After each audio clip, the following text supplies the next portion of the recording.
कोई भी मुसलमान को अगर इस तरीके से प्रताड़ित करता है तो ऐ कौम वालों जगो, शहादत तुम्हारी पहचान है और तुम्हारा ईमान करबला के बाद शुरू होता है। अगर इस चीज को देखते हो तो जगो और जवाब देने के लिए तैयार रहो, चाहे दुनिया में कोई भी हो, क्योंकि मौत पे ईमान है।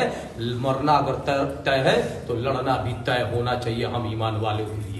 यकीनन कहता हूं कि मैं दिल से इनको प्यार करता हूं, इसीलिए आया हूं। मेरी भी तबीयत ठीक नहीं है, लेकिन मुझे कोई फर्क नहीं पड़ता हो, क्योंकि इनके दर्द से आगे मेरा तबीयत बेकार है। मधुबनी में मौलाना को जिस तरीके से पुलिस द्वारा पीटा गया है, इसके बाद समाज में एक भारी आक्रोश है।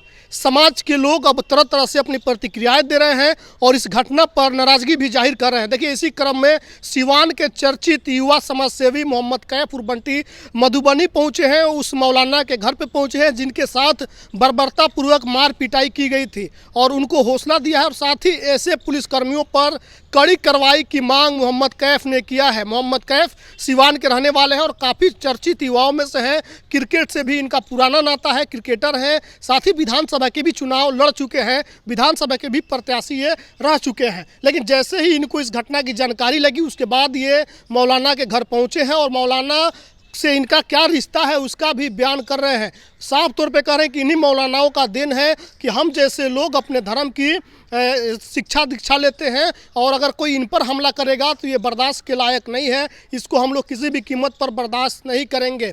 और एक बहुत बड़ा मैसेज ये है कि सिवान से करीब 200 किलोमीटर दूर मोहम्मद कैफ गए थे और वहाँ पर उन्होंने उस मौलाना को सम्मानित किया, जिस मौलाना को बर्बरतापूर्वक पुलिस के द्वारा पीटा गया था, बेरहमी से मारा गया था। उस मौलाना के साथ इन्होंने अपनी हमदर्दी जाहिर की है और आश्वासन दिया है कि हम लोग आपके साथ खड़े हैं। साथ ही मौलाना को आर्थिक सहयोग भी मोहम्मद कैफ उर्फ बंटी ने किया है। क्या कुछ मोहम्मद कैफ उर्फ बंटी ने मौलाना से बात की और किस तरीके से अपनी दुख व्यक्त कर रहे हैं इस घटना पर, आप पूरी वीडियो को एक बार देख लीजिए। मोहम्मद कैफ है, मैं सिवान से हूँ और मैं कहता हूँ अगर दीन की जमात होनी चाहिए तो सियासत में मुसलमानों की भी जमात होनी चाहिए।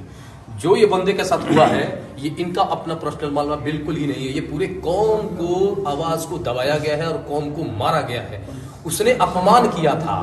वो डीएसपी जो आरएसएस और बीजेपी से पढ़ाई करके आया हुआ है, हमारे कलमा गोई, हमारे इमाम, हमारे बिरादर, हमारे जिगर के टुकड़ा, मैं इन्हीं लोगों से इल्म हासिल किया हूँ, इन्हीं लोगों से शरीयत के बारे में जानता हूँ, इन्हीं लोगों से मैं अपना जो भी किताब, जो भी इखलाक है, मैं इन्हीं लोगों से लिया हूँ। और इन पे जब चोट हो सकता है तो हम मुसलमान कहाँ हैं, ये तो सोचने वाली बात है।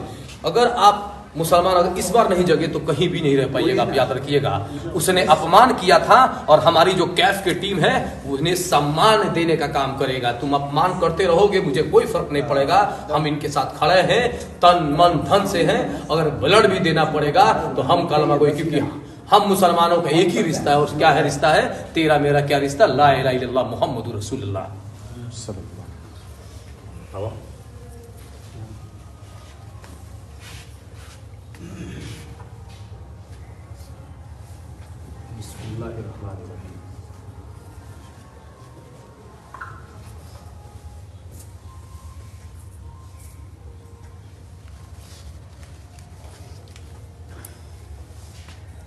ये छोटे भाई की तरफ से एक छोटा सा आपसे इतना ही मिलने के लिए हमारी दिल खुश हो गई कि आप ये मत समझिएगा कि आप अकेले हैं।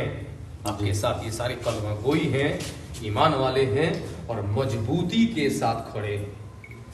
क्योंकि ये चोट फिरोज साहब का है ही नहीं, ये चोट पूरे कौम को है, पूरे मुसलमानों का है। जिस तरीके से, क्योंकि अगर वो चोट देता तो आपका दाढ़ी बिल्कुल ही नहीं घिसता, आपका टोपी नहीं उतारता और आपका प्राइवेट पार्ट पर नहीं मारता। मतलब उसको नफरत और नफरत सिर्फ और सिर्फ मुसलमानों से है। और यही ये वजह है कि मैं सिवान से 250 किलोमीटर दूर से आपके मिलने आया हूँ। और मैं जिस तरीके से मैं सबको कह देता हूँ, कोई भी मुसलमान को अगर इस तरीके से प्रताड़ित करता है तो ऐ कौम वालों जगो, शहादत तुम्हारी पहचान है और तुम्हारा ईमान करबला के बाद शुरू होता है। अगर इस चीज को देखते हो तो जगो और जवाब देने के लिए तैयार रहो, चाहे दुनिया में कोई भी हो, क्योंकि मौत पे ईमान है। मरना अगर तय है तो लड़ना भी तय होना चाहिए हम ईमान वाले के लिए। इसीलिए मैं यहाँ पहुंचा हूँ, मैं भाई के पास पहुंचा हूँ और मैं यकीनन कहता हूँ कि मैं दिल से इनको प्यार करता हूँ, इसीलिए आया हूँ। मेरी भी तबीयत ठीक नहीं है, लेकिन मुझे कोई फर्क नहीं पड़ता हो, क्योंकि इनके दर्द से आगे मेरा तबीयत बेकार है। और मैं इतनी जज्बात में हूँ कि मैं इनको देखता हूँ तो मुझे अपना भाई याद आता कि मेरा ना कोई भाई है ना मेरा फादर भी इंतकाल कर चुके हैं, लेकिन ये फीलिंग हो रहा है कि ये मैं इनको इसलिए आया हूं कि ये उस्ताद हैं। ये किस चीज के उस्ताद हैं? इमाम के उस्ताद हैं, शरीयत के उस्ताद हैं। और जो चीज बताने वाला चीज है वो हदीस, जो नबी करीम सल्लल्लाहु अलैहि वसल्लम ने बताया है, उस पर चलने वाला बताने वाला कौन मिलेगा? सिर्फ और सिर्फ हमारे कलमा कोई हमारे मौलाना ही मिलेंगे। उसको रोकने और उसको मारने का काम किया गया, ये काबिल बर्दाश्त नहीं है। अब